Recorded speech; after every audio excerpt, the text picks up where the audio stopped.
Chloe e Hugo está de volta e viemos aqui para cumprir promessas. Vamos fazer isso no próximo vídeo. No próximo vídeo, a audiência fica já aqui a saber antes da Ruth, que é detalhes técnicos que nunca ninguém soube explicar o que é. Vamos explicar o que é o parque fechado. Cá estamos nós para explicar essa regra e outras tantas esquisitas da modalidade. E para isso temos, como sempre, Miguel Ribeiro. Como é que estás? Bem, muito obrigado. Olha, podia ter dito buenos dias, Matosinhos. Fica para a próxima. Para a próxima. Vamos de promessa em promessa até à promessa final. Buenos dias! Olha as minhas lá atrás. Bom dia, Matosinhos. Estamos aqui na praia. Espetacular. Vamos começar com o que levou a este belíssimo episódio. Parque fechado, Miguel. Fala que é teu. O parque fechado, essa coisa muito estranha que muita gente fica. Então, mas aquilo é fechado? Como é que é um parque fechado?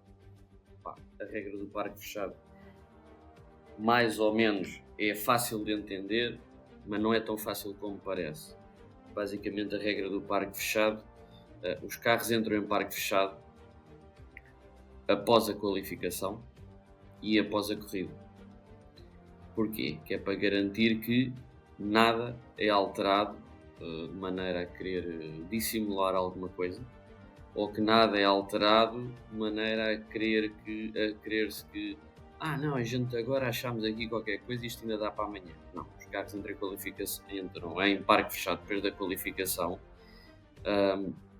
podem intervir, ok? Os mecânicos podem intervir, mas apenas para repor níveis dos fluidos, travões, tudo mais, fazer alguns pequenos check-ups de manutenção e segurança. E há uma grande exclusão ao parque fechado depois da qualificação, que é se tiverem que reparar o carro. Ou se, não tendo que reparar profundamente o carro, se acharem que, FIA, a gente tem aqui uma coisa que temos que mudar urgentemente, e se a FIA disser ok, podem alterar, mas só aquilo é praticamente tudo feito na presença de um inspetor, digamos assim, de um auditor da FIA. Depois da corrida tens outro parque fechado, em que os carros basicamente ficam praticamente congelados, só se podem fazer operações de segurança para ter os carros desligados, digamos assim, de maneira segura, para a FIA poder depois inspecioná-los de forma mais, mais real ao que aconteceu durante a corrida. Ver o desgaste dos pneus, ver aquela história que aconteceu, que esteve na berra em 2023, depois do Grande Prémio das Américas, com as placas no fundo que apareceram demasiado gastas em muito carro. Isso foi tudo feito no parque fechado. Imagina que não havia parque fechado. Quem foram os culpados? O Hamilton foi um deles. Culpados aqui, salvo seja. A Mercedes poderia perfeitamente ter metido o carro dentro da box, trocava a placa e dizia, não, está bom. Por exemplo, o parque fechado permite este tipo de inspeções, entre outras, ao combustível também. Por exemplo, no parque fechado, depois de um pódio em 2021, salvo erro, sim, do Vettel pela Aston Martin, no Azerbaijão, no parque fechado, depois apurou-se que ele não tinha o litro de combustível que é obrigatório ter no depósito, para se fazerem validações se é um combustível conforme mandam as regras. Por isso sim, o parque fechado é uma coisa simples de perceber, simples de justificar, não é assim tão simples nem tão linear depois no seu conteúdo, e há mais detalhes sobre o parque fechado, mas que eu nem vou trazer para aqui porque não vale a pena, porque vamos poupar as pessoas a essa desgraça. Mas sim, e dando sequência ao que se falou, tendo em conta que entravam em parque fechado depois da qualificação, não há aqui espaço para fazer um arm-up entre a qualificação e a corrida, porque se tu depois não podes alterar nada substancial no carro sem ser por questões de segurança, no MotoGP mantém-se ainda o arm-up, porque não há essa questão do parque fechado, podem ser feitas afinações. Na Fórmula 1 morreu o arm-up, RIP. E para ti, comparando as duas modalidades, preferias acabar com o parque fechado na Fórmula 1 ou instituir também no MotoGP? Epá, eu preferia o parque fechado no MotoGP, porque o arm-up não traz assim tanto mais, na minha opinião, à Fórmula 1. Se me desse a escolher, lá está, o Parque Fermé no MotoGP ou o arm-up na F1, o Parque Fermé no MotoGP. Não se justifica aos dias de hoje ter o arm-up, até porque as equipas têm hoje muito mais dados e muito mais conhecimento dos carros do que se tinha há 30 anos. Não se justifica. E se calhar o parque fechado no MotoGP acabava a ser engraçado. Tenho aqui um dedo de adivinha que era capaz de ser engraçado. Fica aí a ideia para a malta que manda nisso tudo. Sim. Não se sabe, então a Liberty comprou os direitos comerciais do MotoGP. Atenção, à data 2 pendentes de aprovação pela Comissão Europeia e pelos órgãos europeus. Isso nunca se sabe. Uma coisa eu sei, corridas em circuitos urbanos não vai haver de certeza. Por isso eu já estou descansado, já durmo melhor à noite. Ao menos o MotoGP não te tira o sono. Tira por outros motivos, mas pronto. Olha, vamos passar aí umas regras mais coloridas e esvoaçantes. Em pano. Nomeadamente, exato, e de pano, nomeadamente as bandeiras. Há assim muitas bandeiras, assim umas mais esquisitas que as outras. Sim, é verdade. E eu, para começar, trago aqui uma diferença de aplicação de uma bandeira que é bastante conhecida, que é a bandeira amarela. Tu tens duas aplicações da bandeira amarela. A bandeira amarela sozinha, basicamente, é puto, calma, está ali perigo, abranda, não ultrapasses. Quando o perigo está fora da pista. Quando o perigo está dentro da pista, neste caso, são agitadas duas bandeiras amarelas, que não é já muito frequente serem agitadas, porque hoje em dia, com as precauções que se tenta tomar a nível de segurança, parte-se logo para o Virtual Safety Car, já vamos explicar, ou para o Safety Car efetivo. Mas tens assim prevista a figura das duas bandeiras amarelas, da dupla bandeira amarela, que basicamente é cuidado, há perigo, mas na estrada. Ou seja, lá está, é mais perigoso o perigo estar dentro de pista do que fora da pista. Outra vez, é absolutamente proibido ultrapassar sobre duplas bandeiras amarelas, tens que reduzir a velocidade ao máximo, só pode ultrapassar carros que se estão a desdobrar. Mais nada. Mas lá está, é uma figura muito pouco usada, porque normalmente parte-se logo para o safety car, o virtual ou o real. Já viste o que era se eles, quando veio o amarelo, fizessem como os condutores na estrada? Pois, aceleravam. Ainda aceleravam mais. Tens aquela situação que ocorreu agora há pouco tempo, nas 24 Daniel. horas de Spa, na reta. Pensei que ias falar do Daniel Ricciardo, que acho que ultrapassou numa bandeira amarela.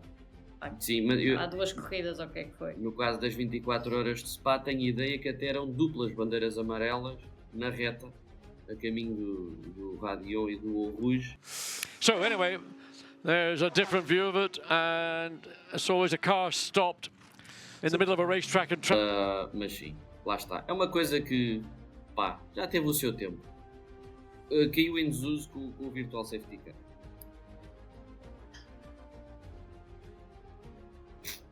Boas bandeiras. Caiu em desuso é assim, olha.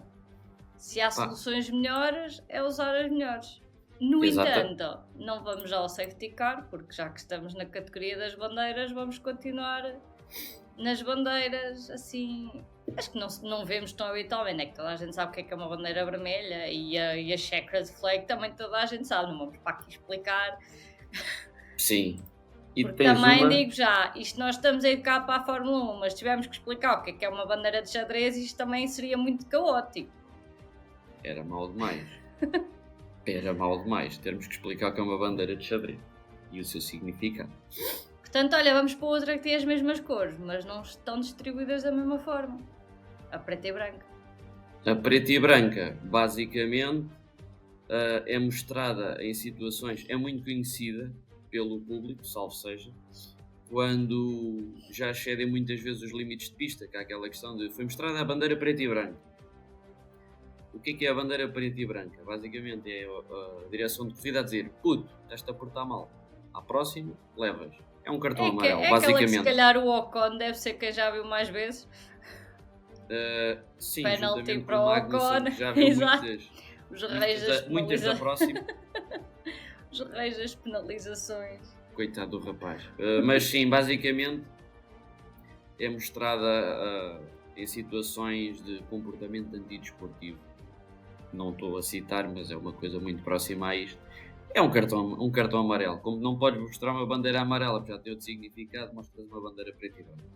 Porque também pôs um árbitro ali no meio da pista, ele podia ser atropelado. Mas sim, pá, assim. Amarelo. E ele, mas periga onde? Pois, não dá. Ou periga era atropelar o árbitro. Pois. Pronto, olha. E então a seguinte, é às riscas amarela e vermelha, não é a bandeira da Catalunha, é uma bandeira de Fórmula 1, com uma funcionalidade também. É verdade, há as riscas vermelhas e amarelas, não verticais, mas horizontais. Não horizontais, mas verticais. Que basicamente diz, o condutor vai e vê aquela bandeira, e a bandeira basicamente diz: puto, cuidado que a estrada está perigosa. Normalmente, por conta de detritos, também causam o que eu vou dizer a seguir, que é mudança na aderência, por conta de óleo, por conta de combustível, por conta de chuva, se bem que chuva não é assim tão frequente a mostragem da bandeira vermelha e amarela, mas está nas regras. Por conta de chuva pode-se mostrar a bandeira vermelha e amarela. Esta utilização não é assim tão transversal, ao contrário de outras. A bandeira vermelha e amarela, por exemplo, nas motas, é só questões que não envolvem água, porque em questões que envolvem água é a bandeira branca. E a bandeira branca na Fórmula 1, apesar de quase nunca usada, é dizer: puto, vai ali um gajo bué da lento, cuidado. Esta situação. Estamos a fazer aqui um loop muito engraçado para explicar que isto não tem nada a ver. Mas a bandeira branca na Fórmula 1 já não é a chuva, mas quer dizer, lá está, vai ali um gajo bué da lento, mas na Fórmula 1 normalmente isso é assinalado com uma bandeira amarela, para a malta ter cuidado, porque há aqui um perigo qualquer nesta zona. Por isso sim, resumindo, a vermelha e a amarela é cuidado, a aderência não está bem igual, faz cuidado.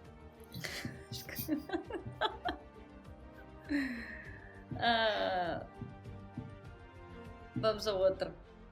Vamos à bandeira favorita. Favorita não, vamos rebobinar. À bandeira com que o Magnussen tem pesadelos. Porque se o Ocon tem pesadelos com a preta e branca, 22 e 23 não foram os melhores anos para a relação Kevin Magnussen bandeira preta e laranja.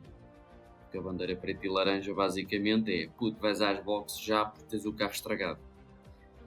É mostrada a um piloto quando este tem o carro danificado o suficiente para a direção de corrida achar: não, pode saltar ali alguma peça, este homem tem que ir imediatamente à boxe, porque pode estar a colocar a corrida em risco.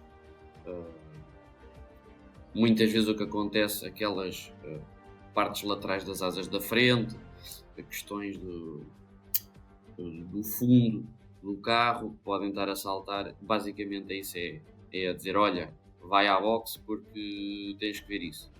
Levantou muita discussão em 22 e 23, até mais 23, salvo erro, porque várias corridas em que o Kevin Magnussen vê essa bandeira e depois em situações semelhantes outros pilotos não viram a mesma bandeira.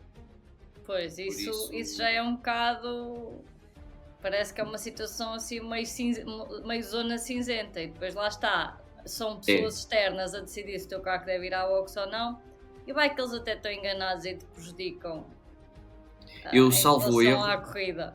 Salvo erro, eu tenho ideia de uma corrida que não me lembro onde foi, mas que o Kevin Magnussen, logo na primeira parte da corrida, leva uma bandeira preta e laranja por ter uma parte da asa pendurada, e muito mais à frente o Carlos Sainz, com a mesma parte pendurada da asa, não levou bandeira preta e vermelha e aquilo saltou e até foi parar fora da pista, não colocou ninguém em perigo. Mas tiveste dois pesos e duas medidas. Dualidade de critério, exato. Isso Exatamente. não faz sentido. Mas pronto, já sabemos como é que são os nossos amigos que Sim. gerem isto tudo. É como eles querem. É como eles querem. E olha, E- já que fomos mandados à boxe, vamos parar na boxe. Já agora, Estás aqui no vídeo a ver isto e não deste like, não subscreveste, não comentaste nem partilhaste com os teus amigos. Se calhar está na hora de o fazeres. Vá, toca a fazer isso. E ainda a seguir-nos nas redes sociais. E se sim, calhar não era mal pensado aderir também à nossa fantasy. O Miguel já anda farto de prometer um prémio. E ainda vais a tempo de eu conseguir ganhar. não é um grande prémio. Mas é a gente- pesado. mas a gente promete um prémio. Também podemos Não. adiantar que não são bilhetes para Austin só porque lá vai o Eminem tocar. Gente, não temos dinheiro para isso, somos muito pobrezinhos. Muito pobrezinhos. Mas sim, Olha, adiram já, inscrevam-se aí, é isso, façam vai like. aparecer tudo, partilhem, vejam os outros vídeos, a seguir este a acabar, agora também não abandonem este também. Eu vou abandonar, que eu tenho uma consulta agora às 5 horas, às 5h30, não posso estar aqui. Portanto, E digam façam aí isso tudo e se também pronto. concordam que o disco laranja da bandeira preta e laranja parece um hambúrguer vegetariano visto de cima. Bem, vamos voltar à corrida. Sim. No entanto, uma corrida que vai já ser interrompida, né? Virtual Safety Car. Sim, foi não. Vamos primeiro explicar o que é. O Virtual Safety Car basicamente é uma situação em que são impostas as condicionantes do Safety Car sem ele efetivamente entrar em pista. Ou seja, durante o período de Virtual Safety Car, os pilotos têm que fazer, primeiro, não podem ultrapassar, segundo, não podem ir à velocidade que é expectável de uma volta rápida, e terceiro, ou 2,5, dentro das voltas que fazem, têm que cumprir um tempo mínimo e um tempo máximo, para não ser nem rápido demais, nem lento demais. Há quem diga que é mais vantajoso o Virtual Safety Car para quem está em perseguição do que um Safety Car, porque o Safety Car vão todos em filinha atrás do Safety Car, vai ele a 80 ou a 180. E tu dentro do Virtual Safety Car imagina que o Delta são entre 1,15 e 1,25, podes ir a rodar 1,16, e entretanto o piloto vai a rodar em 1,23 porque quer arrefecer pneus, porque quer arrefecer o carro. Permite aqui toda esta dinâmica que... Consegues gerir o carro de outra forma. Exato, desde que cumpras os tempos, consegues gerir de outra forma. Lá está, para quem vai em perseguição pode ser vantajoso, porque mesmo andando lento pode aproximar-se do piloto que está a perseguir, e isso não acontece no Safety Car porque basicamente vão todos à mesma velocidade, mais quilómetro por hora, menos quilómetro por hora, vão todos à mesma velocidade. Por isso, Mesmo assim, o Safety Car consegue também dar situações meio alucinantes, não é? é verdade, já Vamos aconteceu. relembrar quando Max Verstappen foi campeão, Verdade, havia um Safety Car e houve desdobramento, não é? Mas exatamente. não foi de todos, foi só dos carros que separavam Hamilton de Verstappen. Race control are now saying lapped cars to overtake the safety car. So Norris and Alonso and Ocon and Leclerc and Vettel to And it's overtake ending. it. And This it's is- ending. Wow. Michael, this isn't right. Michael, that is so not right. That is so not right. Eu tenho muita coisa para dizer sobre essa corrida, não vou dizer. Não vais prometer aos nossos Não. ouvintes fazer Eu um tenho muita episódio coisa para dizer sobre a isso? corrida, não. Sobre o campeonato inteiro. E não vou dizer. Eu deixo só aqui uma... Malta, façam isto acontecer. Se vocês comentarem muito, o Miguel talvez faça acontecer. Eu acho que sim. Vou só deixar uma frase que é: o poder de mandar ou não o safety car para a pista é discricionário por parte da direção de corrida. Só isto que eu vou dizer, mais nada. A direção de corrida manda o safety car quando quiser para dentro de pista.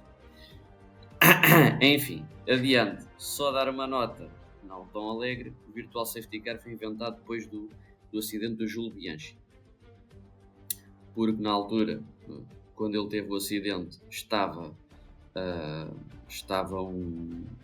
a grua a retirar o carro do outro acidente. Sim. Já falámos aqui do acidente do Jules Bianchi. Estava a grua a tirar o carro de um carro que teve outro acidente. E como só havia, acho que é um caso, salvo erro, de duplas bandeiras amarelas, mesmo sendo um incidente fora de pista, era um caso de duplas bandeiras amarelas, e como tal pensou-se numa figura que pudesse abrandar ainda mais a malta de duplas bandeiras amarelas, e a conclusão que chegou foi o safety car. Pensa-se que talvez o safety car tivesse evitado o acidente do Jules Bianchi, nunca saberemos, mas a ideia nasce daí, de que não havia ali nada intermédio entre as bandeiras amarelas e o safety car. Criou-se o VSC, que acho que faz sentido, desde que foi utilizado, obviamente. É mais um exemplo de como as coisas trágicas da modalidade acabam a levar a mudanças que melhoram a segurança dos pilotos. Porque acaba por ser sempre assim. Isto é um bom espetáculo, mas convém que seja um bom espetáculo que não os ponha em risco. Sim, exatamente. E normalmente as boas ideias, infelizmente ou felizmente, só vêm depois das tragédias, mas isso é sempre assim desde a história da humanidade. Sim. E se não houver uma situação para corrigir, também não é preciso surgir uma ideia para ela. Portanto. Mesmo que não esteja tudo bem, mas tendemos sempre a achar que está tudo bem. Exato. Pois é, rapaziada, aqui o Miguel enganou-se, confundiu um bocadinho o que acontece entre VSC e SC. Efetivamente o SC é melhor para quem persegue porque junta o pelotão todo, como dá para ver, não é? Enquanto que o VSC não tem essa obrigatoriedade, isso não é uma consequência direta, pode acontecer, mas não é uma consequência direta, permite que todos consigam manter voltas minimamente competitivas e tentar manter as distâncias para quem nos vem a atacar, sendo nós o defensor, o VSC é mais proveitoso. E lá está, o VSC permite perder menos temperatura nos pneus, não há um drop tão grande, e no caso do safety car do SC há um drop maior porque reduz muito mais a velocidade, a não ser que seja uma Mercedes em 2020 com o DAS, mas isso fica para qualquer dia a gente explicar o que é o DAS. Portem-se bem e desculpem lá este stop and go penalty, mas teve que ser. Venho só deixar nota para uma bandeira que ninguém se deve lembrar de ser usada em pista, pelo menos a malta mais nova como eu, que é a bandeira preta. Para que é que serve a bandeira preta? Se tiver uma caveira, é dos piratas. Se não tiver uma caveira... Isso é o quê? O cartão vermelho da... É exatamente. Basicamente é dizer, vaza. Não há... Para casa mais cedo. Há alguns casos de desqualificação nos últimos 20 anos. O Hamilton, por exemplo, ano passado, após a história dos fundos gastos demais no Grande Prémio das Américas, é um deles. A história que eu também já referi do Vettel após o Grande Prémio do Azerbaijão é um deles, mas são casos que são pós-corrida. A bandeira preta é o que vem a seguir à bandeira preta e branca. A bandeira preta, lá está, que eu me lembro em corrida, não me lembro de ser utilizada, não invalida que não tenha sido, mas não me lembro. E mesmo noutras modalidades, eu só me recordo do Marc Márquez em 2013 levar uma bandeira preta no Grande Prémio da Austrália. Por uma situação que não foi antidesportiva, mas porque a corrida estava com um piso molhado e disseram, troquem de motas para pneus molhados, pneus de chuva.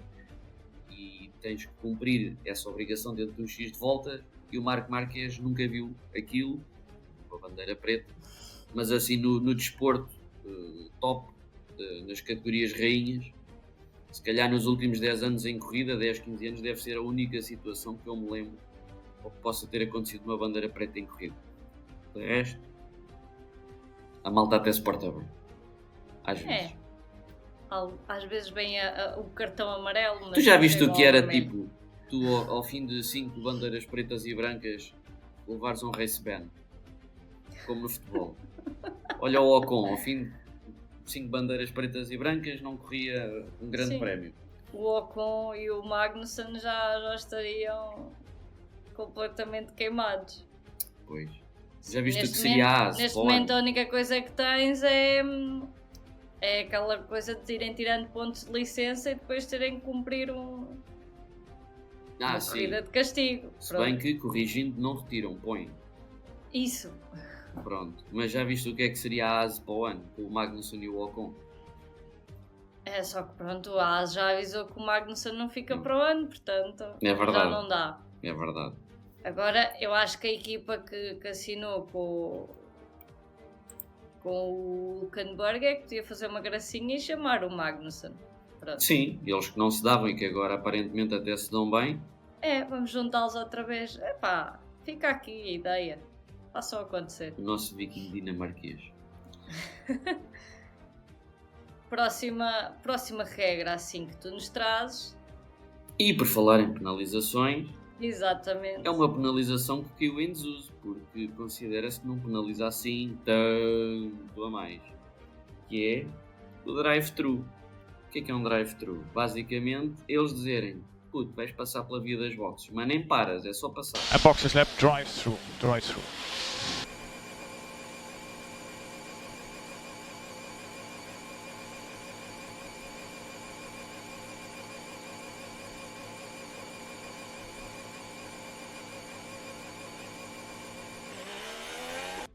Resumindo, é isso mesmo.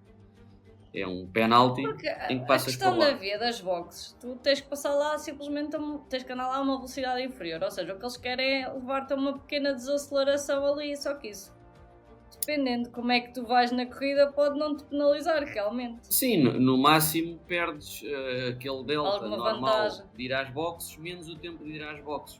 Perderás, em alguns casos, 18, 20 segundos.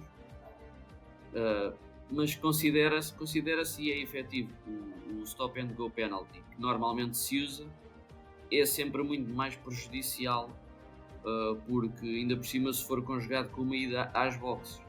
Porquê? Porque, lá está, não cronometras a paragem, é um bocado ao olho, e acabas a não gastar aqueles 5 segundos, gastas 6, 6,5, 7, no caso dos 10 segundos chegas a gastar 12, ou seja, acaba por ser muito mais prejudicial do que o drive-thru. O drive-thru usou-se bastante, salvo seja, nos anos 90 e no início dos anos 2000, mas depois começou-se a mudar progressivamente para alguma coisa mais penalizadora, e é o stop and go. O stop and go que, imaginemos, hoje em dia é associado muito a uma paragem nas boxes porque as equipas aproveitam. Ou então a tempo somado no final da corrida. Mas basicamente o stop and go penalty tens que parar, vais às boxes, tens que parar e depois vais-te embora.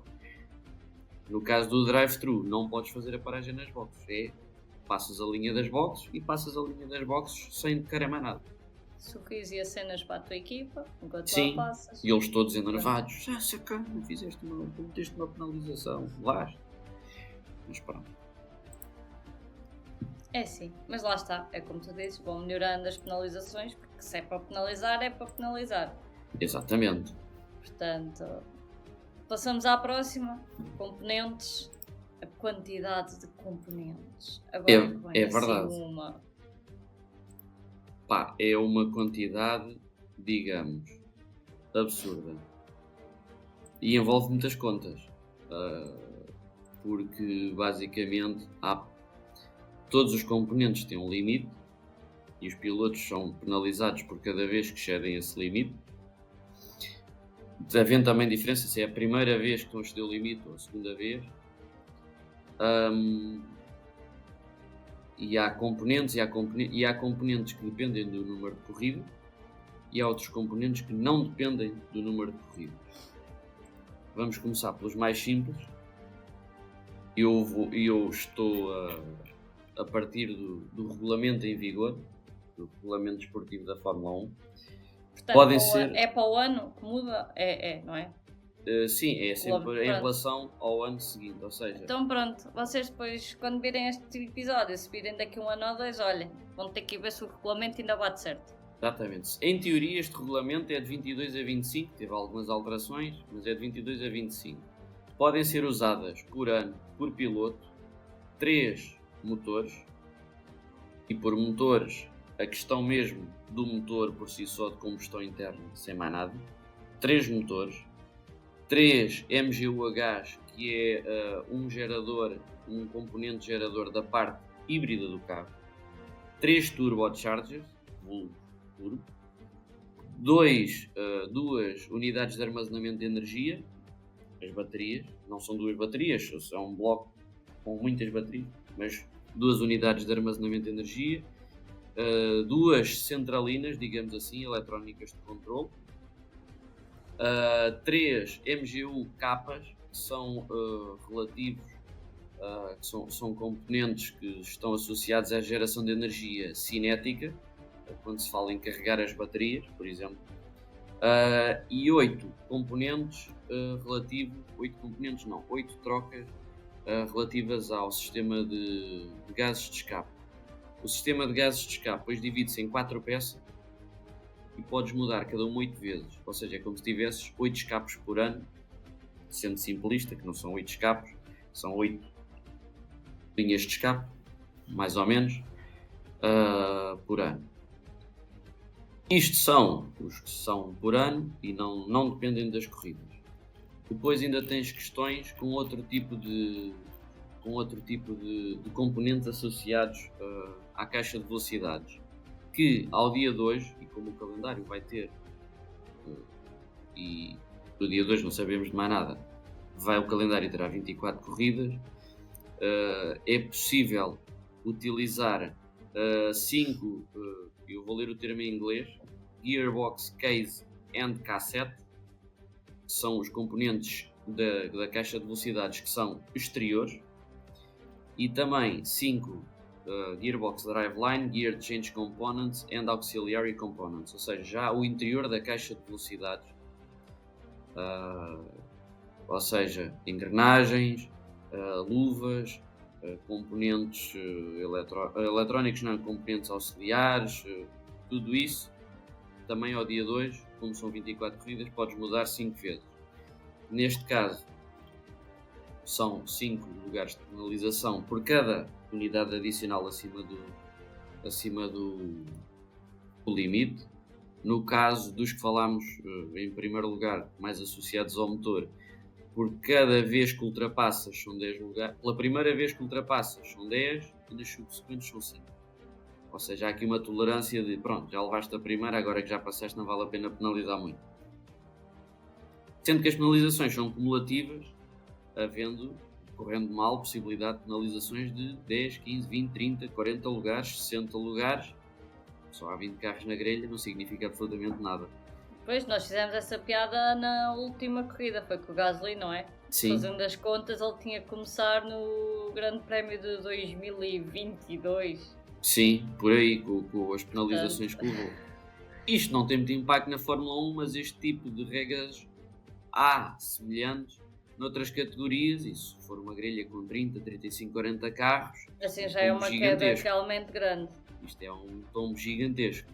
Este caso, não, são 20. Olha, 700 lugares de penalização. Maravilha, vou começar de 20º em vez de 19º. Pois, por isso é que até é inteligente quando vês que vais fazer trocas, fazeres o que fizeram com o Gasly, é fazer uma data delas juntas. Sim, basicamente é montar... Assim, em vez de teres as penalizações ao longo do ano, que se calhar em várias corridas ele tinha que cair na grelha, assim caiu o máximo possível nesta corrida, mas a fazer alterações que dava para uma queda bem maior se a grelha fosse também maior.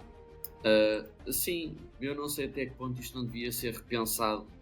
Pois, não sei. Lá está, porque acabas por beneficiar o infrator, entre aspas, se lhe permites que ele faça isto de forma cumulativa para a mesma corrida, em que acaba por, lá está, ele se levasse uma penalização de 20 ou de 50 e a dar ao mesmo, ele agarra e faz as alterações para 50, não há problema. Sim. Acabam por se beneficiar. E tu não tens como dizer, não, começas dos lugares de grelha lá para trás. então se tiver 100 lugares de penalização, não há grelhas com 100 lugares. Mesmo que Exato. tu quisesses pô-lo muito longe, podes pô-los a sair do pit lane, mas também é relativo, é sair do último lugar, mesmo que um bocadinho mais de atrás é sair do último lugar, por isso.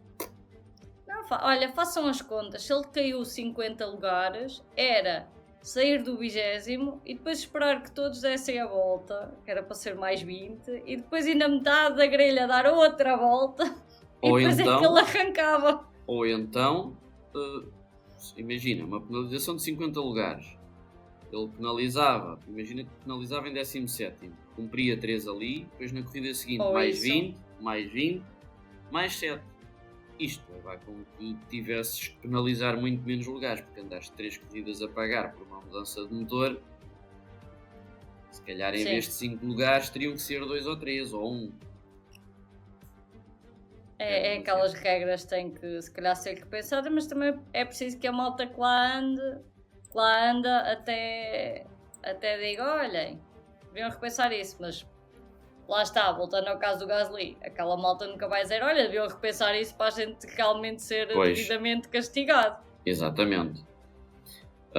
Em regras que que a malta gostava que fossem repensadas, mas não vão ser tão depressa. Uma que dá muita discussão, que é... Ai, tu queres que eu diga? Quero que digas, vê se adivinhas. Eu suponho que seja a próxima que nós íamos falar. É exatamente essa. É dos pneus da Pirelli. Ou seja, a questão é porque é que só se usa Pirelli. A Sim, resposta nós já é falámos alguns de uma corrida em que havia Michelin e Pirelli, não foi? Bridgestone. Ou isso. A questão é porquê? Porque o regulamento manda. Quando foi em 2008 e com o escalar da crise na América, e como toda a gente sabe, quando a América dá um espirro, o mundo inteiro morre de pneumonia. A FIA e a Fórmula 1 acharam por bem tentar introduzir algumas reduções de custos. E por reduções de custos, basicamente era se tiveres só um fornecedor de pneus, não há uma guerra de pneus. Não havendo uma guerra de pneus, não há uma corrida ao desenvolvimento. Não havendo corrida ao desenvolvimento, não há custos absurdos. Ou seja, uma maneira monopolista de baixar os custos. E a Pirelli também deve ter assinado com bom dinheiro para serem eles a marca escolhida, não?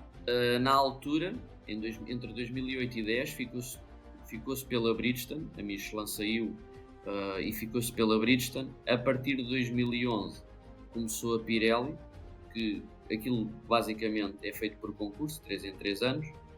A Pirelli ganhou. Houve outro concurso feito agora, salvo erro, recentemente, que era para 24, 25 e 26, se não me engano. Voltou a ganhar a Pirelli, mas que já se falava que poderia haver outras marcas interessadas, salvo erro a Goodyear, não era a Michelin, mas havia alguém, a Goodyear e a Bridgestone talvez. Olha, deviam pôr a Falcon, que o Filipe Albuquerque apoia a marca. É verdade, olha. Olha, bem pensado. Ou então a Continental, que é feita em Portugal. Olha. Pneus feitos na Lousada a correr na Fórmula 1, quem me dera. E em vez de abrirem champanhe no fim, era uma garrafa de licor beirão. Que é para ser uma cena tuga. Sim. Portugalidade everywhere. Em 2008, quando se passou a ser de fornecedor único, voltaram os pneus slicks, que estavam banidos, salvo seja, há mais de 10 anos. Voltaram os pneus slicks lisinhos, primeiro com a Bridgestone, lá está, depois em 2011 com a Pirelli. A justificação basicamente é esta, era reduzir custos. E a Pirelli tem obrigações contratuais, tem que fornecer por ano pelo menos 3 compostos diferentes, até fornece mais, sendo que o habitual em corridas normais são 6 pneus do composto macio, 4 do médio e 2 do mais duro. Depois aquelas questões com pneus intermédios, que são 4 jogos, salvo erro, e 3 de pneus de tempo de chuva, os chamados full wet, que nunca ninguém viu serem usados, tirando os Zaz que fizeram o brilharete agora há pouco tempo no Canadá. Temos que tirar para começar a gerir os pneus do Leclerc em dia de chuva. Olha, mas pronto, é isso. Basicamente só há um fornecedor, porque o regulamento assim diz. O regulamento, para voltar a permitir uma guerra de pneus, é mais um componente em que eu compro, mas aquele é melhor, vou trocar. Existe isso nos travões ainda. A Brembo, que basicamente tem o monopólio do MotoGP, porque é melhor, está a tentar entrar na Fórmula 1, mas não está a correr tão bem. Salvo erro, os sistemas de travagem da Ferrari, que até têm andado algumas questões este ano, são Brembo. Ou seja, há aqui uma adaptação, mas também vem dessa guerra de marcas e da corrida ao desenvolvimento. Pode ter custos, mas é o que é. Talvez um dia volte a guerra dos pneus. Pode ser que sim. E vamos então à nossa última regra. Que já não existe. Decidiste guardar a melhor para o fim, digo eu. Não, são todas boas. Todas boas. Mas é a única que já não existe. Que é... Devia ser mesmo boa. Preparem-se. Foi em 2013, no fim do ano, o então dono da Fórmula 1, que eu ia dizer Flávio Briatore, mas não é Flávio Briatore, porque esse é o atual manager da Alpine e era o manager da Renault. Eu já me vou lembrar do nome, assim que... O Bernie Ecclestone. Essa lenda viva. Nós também já falámos dele no episódio. Sim, já falámos aqui, Tá. lá mais para trás. Bernie Ecclestone disse: sabem o que é que era bom? Era a última corrida a valer pontos a dobrar. Que é para não chegarmos com o título decidido na última ronda. E aí está. Em 2014 teve Abu Dhabi com pontos a dobrar. Literalmente a dobrar, porque o primeiro ganhava 50 e o décimo ganhava 2. Não há aqui nenhuma marosca só para o primeiro. Uau! O décimo! A emoção de ganhar 2 pontos em vez de 1. É verdade. Isto levou, curiosamente, a que... Ok, vamos fazer um passo atrás e recuar ao Grande Prémio do Brasil 2014. No final da corrida, Hamilton tinha 334, Rosberg tinha 317. E em condições normais tu dizes: ok, 17 pontos, pá, difícil, tinha que ser tipo o Hamilton não acabar e o Rosberg em terceiro. A questão é, 17 pontos ficariam anulados, basicamente, se Nico Rosberg ganhasse, e Hamilton até podia acabar em terceiro, porque a diferença aí seria de 20 pontos. 20 pontos é maior que o 17, daria o título a Rosberg. Não, ganhou o Lewis Hamilton, foi campeão, amealhou os 50 pontos. Uma coisa é certa, o título já ia em aberto para a última ronda, mas deu aqui um bocadinho mais de possibilidades. Mas a ideia era tão boa que logo no ano a seguir não se voltou a repetir, se bem que esta ideia é parceira de outra ideia peregrina de Flávio Briatore não, de Bernie Ecclestone, que é, pá, o campeão é o gajo que tiver mais vitórias. Caga nos pontos, as vitórias. Imagina, é que contam. esta época temos 24 corridas, o Verstappen tratava de ganhar as 13 primeiras. Era campeão. E pronto, já não tinha que se preocupar mais. Depois o resto ele podia andar ali em passeio, em modo turístico. E se formos fazer as contas, ainda teria sido campeão ainda mais cedo do que foi no ano passado. Pois. Por isso, ainda bem que a ideia do senhor Ecclestone não avançou.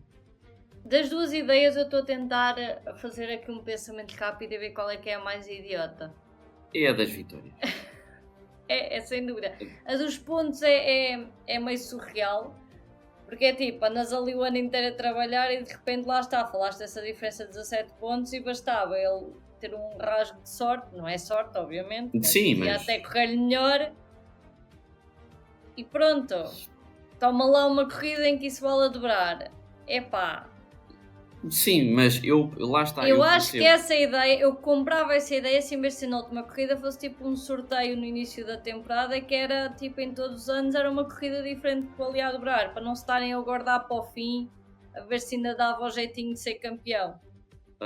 Sim, e tendo em conta que a Abu Dhabi, que na altura ainda era uma pista um bocado chata,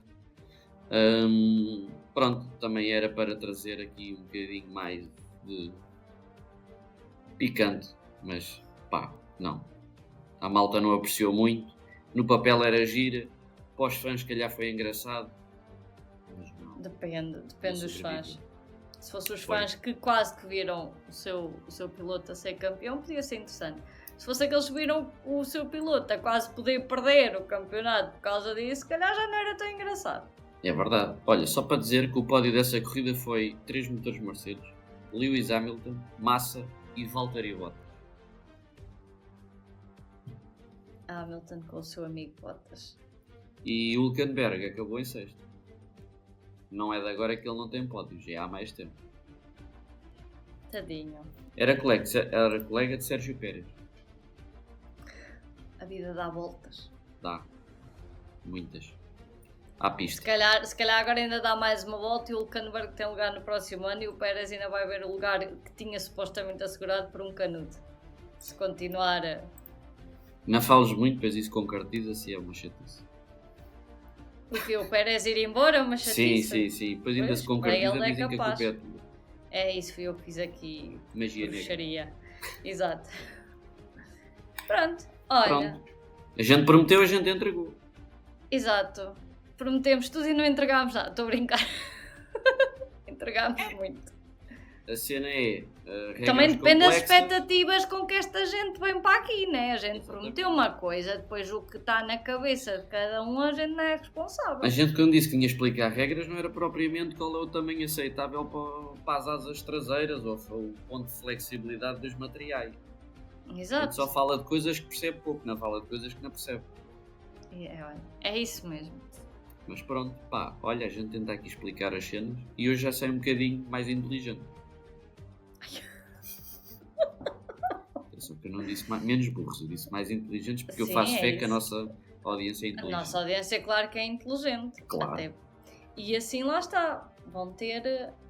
Vai ser de género. Estão numa conversa com os vossos colegas de trabalho na pausa para o almoço e de repente sacam assim de uma destas. Porquê? Porque seguem o Away We Go. Pois. E quem segue o Away We Go sabe mais que os outros. E há uma maneira de serem ainda mais inteligentes: deixar like, comentar e seguir.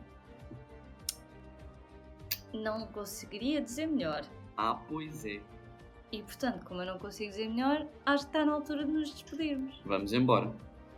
Então olha, até à próxima. Tchauzinho, rapaziada.